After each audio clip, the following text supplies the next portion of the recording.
안녕하세요, 노골입니다. 오늘도 캐년의 그래블 자전거 중에 하나인 그리즈를 리뷰해 볼 겁니다. 출시된 지 지금 며칠 안 된 상황이고 굉장히 따끈따끈한 자전거인데 그냥 단순 리뷰를 위해서 자전거만 임대 받았습니다. 그리고 이걸 촬영하고 또 바로 반납해야 되는데 제가 짧게 타봤습니다. 저도 시간이 요즘 많이 없어가지고 아주 짧은 코스를 타봤는데 제가 이 일전에 영상으로 캐년의 그래블 자전거인 그레일을 올렸었죠. 그레일 같은 경우에는 약간 그래도 좀 속도를 조금 낼 수 있는, 그러니까 이렇게 판단하시면 될 것 같아요. 그레일 같은 경우에는 조금 그래도 로드에 가까운, 속도에 조금 가까운, 내가 만약에 자전거를 사려고 하는데 내가 나에게 허락된 자전거가 단 한 대뿐인데 로드를 사기에도 아쉽고 MTB를 사기에도 아쉬운 분께 그 딱 정 가운데에 있는, 그러니까 어느 정도 그래도 로드 속도에 준하는 건 아니어도 그래도 로드를 어느 정도 좀 따라갈 수 있는, 거기다가 제가 그때도 말씀드렸지만 거기다가 로드 힐만 꼽아놔도 거의 로드라고 해도 될 정도의 자전거가 그레일이라고 한다면, 이 그리즐 같은 경우에는 이름부터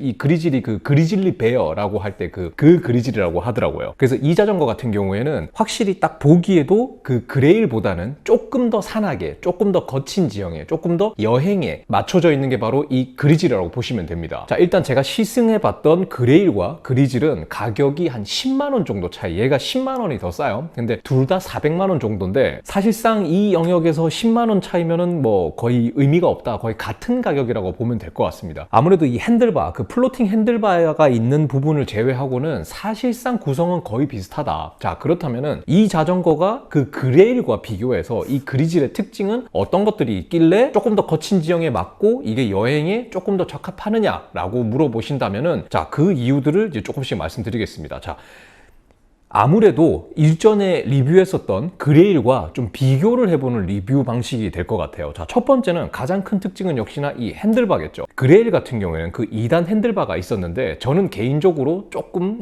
좀 그렇게까지 막 칭찬할 수 있는 부분은 아니었습니다. 물론 그게 어느 정도 좀 속도를 내는 자전거, 그러니까 속도를 좀 내는 그래블 바이크에 맞춰져 있긴 하지만, 왜냐면 제가 생각하는 그래블 바이크는 이게 조금 더 제 개인적인 의견입니다. 제 개인적인 의견으로는 얘가 저에게는 조금 더 포커스가 맞다. 왜냐면 저는 로드가 있고 그리고 터프 로드 같은 완전 투어링도 있습니다. 근데 로드가 있는데 그레일을 산다라기보다는, 제가 전에도 말씀드렸지만 그레일은 좀 약간 로드 쪽에 살짝 가깝기 때문에 아예 여행용으로 좀 거친 지형을 다니려면 이 그리즐 같은 자전거가 더 맞지 않나라고 생각하는 거죠. 거기다가 여기다가 이 가방을, 핸들바 앞에 가방을 달 수도 있고, 그리고 자전거를 타다 보면 여기 이렇게 핸들바에다가, 핸들바가 원형으로 되어 있어야지 많은 마운트라든지 뭐 이런 라이트라든지 이런 뭐 고프로 마운트 이런 것들을 내가 좀 편하게 달아야 될 거 아닙니까, 여행을 가는데. 근데 그레일 같은 경우에는 그걸 할 수가 없었는데 그리즐 같은 경우는 핸들바가 원형으로 돼 있기 때문에 내가 원하는 것들을 이 공간만 허락한다면 뭐 다른 것들과 똑같이 달 수가 있겠죠. 그리고 또 한 가지는 여기 보시면은 이 아피듀라 이 가방이 붙어 있는데 얘가 이 순정으로 붙어 있습니다. 여기 열어보면은 안에 이게 그러니까 끈으로 묶여 있는 게 아니라 아예 볼트로 체결이 되어 있습니다. 이 탑 튜브 상단에 아예 구멍이 있어서 얘를 결속해 놓는 시스템이 되어 있어요. 때문에 여행 갈 때 여기다가 뭐 먹을 것도 넣고 배터리도 넣고 아니면 뭐 휴대폰을 넣어놔도 되고 이런 용도로도 쓸 수 있기 때문에 여행용에 더 적합하며, 그리고 기본적으로 제가 전에도 말씀드렸듯이 웬만한 그래블 바이크들은 여기 하단에 있는 요 물통 케이지가 있습니다. 여기는 물통을 뭐 이렇게 3개를 꼽아 놓는 용도로도 쓸 때도 있지만 기본적으로 장거리 이렇게 여행을 가다 보면 물통이 2개 필요하고, 근데 또 하나 또 필요한 게 공구통을 꼽아야 되잖아요. 그래서 공구통 하나와 물통 2개에서 총 3개를 꼽을 수도 있고요. 그리고 얘 같은 경우에도 이거를 빼고 여기다가 물통 케이지를 꼽아가지고 물통을 하나 더 달아서 물통 3개, 공구통 하나, 이렇게도 운용을 할 수 있는 게 그래블 바이크입니다. 자, 그리고 또 하나의 특징은, 자, 지금 요 앞포크에 보시면은 요 포크 홀이 있습니다. 렉 홀이. 그러니까 렉 홀을 여기, 얘는 그러니까 뒤에는 렉을 못 달아요. 완전 투어링, 완전 여행용은 아니기 때문에 뒤에는 렉을 달 수가 없지만 앞바퀴에는 그래도 투어링용 렉을 설치해서 투어링용 그 패니어 백을 장착을 해서 짐을 더 훨씬 많이 실을 수 있는 여행용 자전거라고 보시면 됩니다. 자, 그리고 제가 지금 해놓은 것처럼 여기에다가 이렇게 프레임 가방을 여기다가 설치도 할 수 있고요. 그리고 여기다가 안장 가방도 꽤 큰 사이즈를 선택을 해서 어느 정도 그래도 캠핑을 하지 않는 수준에서, 캠핑도 할 수 있죠. 여름에는, 겨울 캠핑만 아니면은 여름 정도는 자전거 캠핑까지도 짐을 실을 수 있는, 앞바퀴에다가 20리터짜리 가방 2개만 붙여도 여름 캠핑은 가능하거든요. 여기 안장 가방까지만 합쳐져도. 그래서 약간 이런 컨셉이라고 보시면 됩니다. 자, 그리고 또 한 가지는 타이어도 기본적으로 그레일 같은 경우에는 40mm 타이어가 장착이 되어 있었는데 이 그리즐 같은 경우에는 45mm 타이어가 장착이 되어 있습니다. 클리어런스는 50mm까지도 되기 때문에 50mm 타이어를 장착을 할 수도 있어요. 그러면은 조금 더 편하고 거친 지형도 갈 수가 있겠죠. 이런 시스템들, 뭐 홀이나 이런 시스템들 때문에 얘가 프레임 무게도 한 100g 정도 그레일과 비교해서 조금 더 무겁습니다. 자, 그리고 또 한 가지 특징은 이 C포스트인데요. 제가 전에 그레일 리뷰를 할 때도 말씀드렸지만 이 C포스트가 약간 완충 작용을 해주죠. 근데 얘 같은 경우에는 이 C포스트를 드롭포 C포스트, 그러니까 이게 그 가변형 C포스트, 그러니까 험지를 탈 때 다운힐을 내려갈 때 안장이 높으면 위험하죠. 그래서 얘를 가변형으로 내릴 수 있는 C포스트를 선택을 해서 여기 호환되게 할 수도 있습니다. 제가 알기로는 그레일 같은 경우에는 그거를 선택을 할 수가 없다고 하더라고요. 그렇기 때문에 이 그리즐이 장거리 여행 그리고 좀 더 거친 지형에서 산속에서 완전 싱글이 아닌 정도까지는 그래도 감당을 할 수가 있는 자전거라고 보시면 됩니다. 자, 보시다시피 프레임은 약간 이 거친 산을 형상화한 데칼 디자인이 들어가 있습니다. 이렇게 밑에서 이렇게 뭔가 이게 툭툭 튀어져 있는 때문에 장점이라고 한다면 좀 살짝 더러워져도 별로 티가 안 난다. 원래 이렇게 돼 있는 건가? 라는 생각이 드는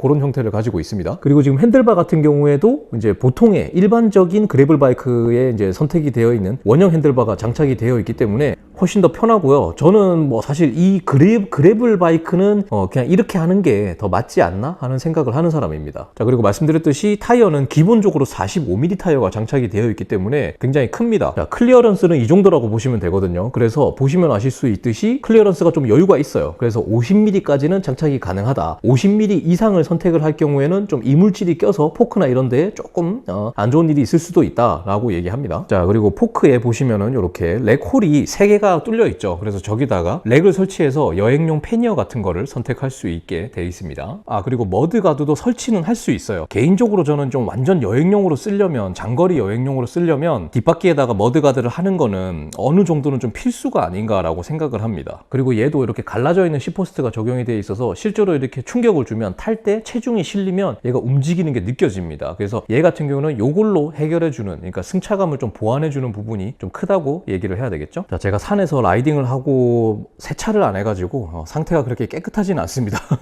자, 구동계는 역시나 시마노의 GRX가 달려 있고요. 앞에 크랭크 같은 경우에는 4831, 그리고 스프라켓은 1134가 달려 있습니다. 그러니까 3134니까 좀 어떤 느낌이었냐면 좀 험한 지형에서는 기어가 한 장 좀 아쉽다. 여기서 기어가 한 장만 더 있었으면, 좀 한 개가 더 큰 거였으면 좋았지 않았을까라는 생각이 좀 들었습니다. 그만큼 이렇게 실제로 라이딩을 하면 지금 이렇게 보시는 것처럼 물통도 꼽고 뭐 공구통도 꼽고 여기 가방에 뭐 먹을 것도 넣고 여기 뭐 배터리도 넣고 이런 것들을 하다 보면 자전거의 무게가 뭐 10몇 킬로 나가는 거는 기본적으로 나가게 되죠. 그러다 보면은 좀 험지에서 타기에는 기어비가 뭐 3134 하면은 뭐 개인적으로 조금 아쉽지 않나라는 생각이 좀 들었습니다. 그래서 한 장 좀 큰 게 세팅이 되면 더 좋지 않을까라는 생각을 지울 수가 없었어요. 물론 이거는 뭐 개인이 뭐 사고 난 다음에 바꿔도 되는 문제기는 하지만 그래도 한국 지형이 좀 이렇게 험난한 걸 생각을 해본다면 애초에 한 단계 더 큰 게 꼽혀 있으면 더 좋지 않을까라는 생각이 좀 들기는 하더라고요. 그리고 아까 말씀드렸듯이 여기에 이렇게 물통 케이지가 이렇게 돼 있습니다. 그러니까 물통도 꼽을 수 있고 공구통도 꼽을 수 있고, 그리고 여기다가 물통이나 공구통 외에 다른 걸 꼽을 수도 있습니다. 여기다가 이렇게 그 장착하는 다른 케이지를 설치해서 뭐 옷 같은 걸 넣어 놓는다든지 그렇게 하면 됩니다. 물론 단점은 이게 타이어 바로 뒤에 있기 때문에 여기다가 물통을 꼽으면 물 먹는 그 입구가 완전 난리가 나겠죠. 그리고 아까 설명드렸듯이 얘 같은 경우에는 여기 열어보시면 자, 이렇게 볼트가 있죠. 그래서 저거를 사용해서 이제 조아서 결속이 되는 겁니다. 그래서 이게 별도의 뭐 끈이나 이런 게 있는 게 아니라 그냥 이대로 딱 붙어 있는 거예요. 자, 그래블의 장르에 대한 이야기는 제가 몇 가지 자전거를 리뷰를 하고 또 제가 그래블이나 이런 코스를 또 좋아하기 때문에 몇 번을 했었기 때문에 똑같은 얘기를 할 필요는 없을 것 같습니다. 자전거를 타는 데 있어서 뭐 이렇게 타는 사람도 있고 저렇게 타는 사람도 있고 이렇게 즐기는 것도 저렇게 즐기는 것도 각자 추구하는 방향이나 이런 것들이 다 다르기 때문에 그 많은 방향 중에서 자전거를 즐기는 한 가지 방향이라고 생각을 합니다. 그 중에서 저는 그래블을 굉장히 좋아하는 사람이고요. 왜냐면 산의 싱글이나 이런 거는 정말 너무나 위험하기 때문에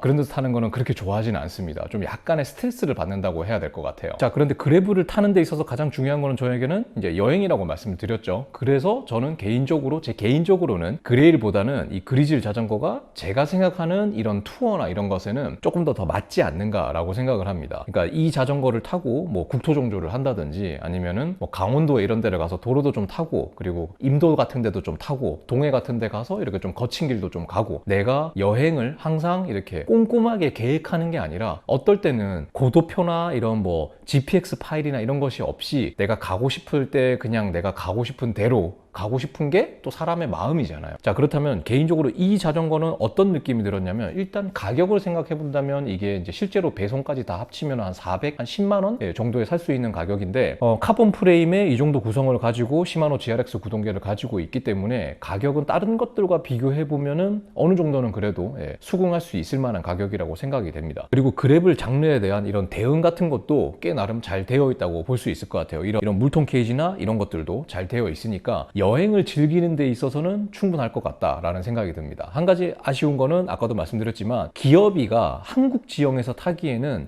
조금 아쉬움이 확실히 있습니다. 우리나라는 산들도 그렇고 임도라고 해도 경사가 심한 곳이 굉장히 많습니다. 그리고 여행용 자전거라고 함은 기본적으로 무겁게 다닐 수밖에 없어요. 내가 마실 거, 먹을 거, 옷 갈아입을 거 이런 것들까지도 좀 넣고 다녀야 되는데, 그리고 만약에 여러분들이 이 자전거를 가지고 어느 정도 좀 장거리 여행을 한다라고 한다면 뭐 보조 배터리 이런 것들 다 넣고 다니면 더 무겁겠죠. 그런데 이 기어비는 조금은 좀 아쉽다라는 생각이 좀 듭니다. 그래서 기본적으로 세팅을 할 때 보통 독일이나 이런 유럽 자전거들이 기어비를 세팅할 때 자기들 나라에 맞추는 것 같아요. 그래서 기어비가 항상 제가 느낄 때 우리나라 현지 사정에 대입하기에는 조금 아쉬운 부분이 있다라는 생각을 항상 합니다. 근데 이거는 이 자전거뿐만이 아니라 사실 유럽 자전거들의 전체적인 부분들이 다 그래요. 그래서 좀 시간이 한참 지났을 때 우리가 자전거를 살 때 스프라켓을 좀 옵션으로 내가 좀 선택할 수 있는 날이 온다면 얼마나 좋을까라는 생각을 지울 수가 없습니다. 전체적으로 기본적으로 산을 탔을 때 그리즐과 비교해서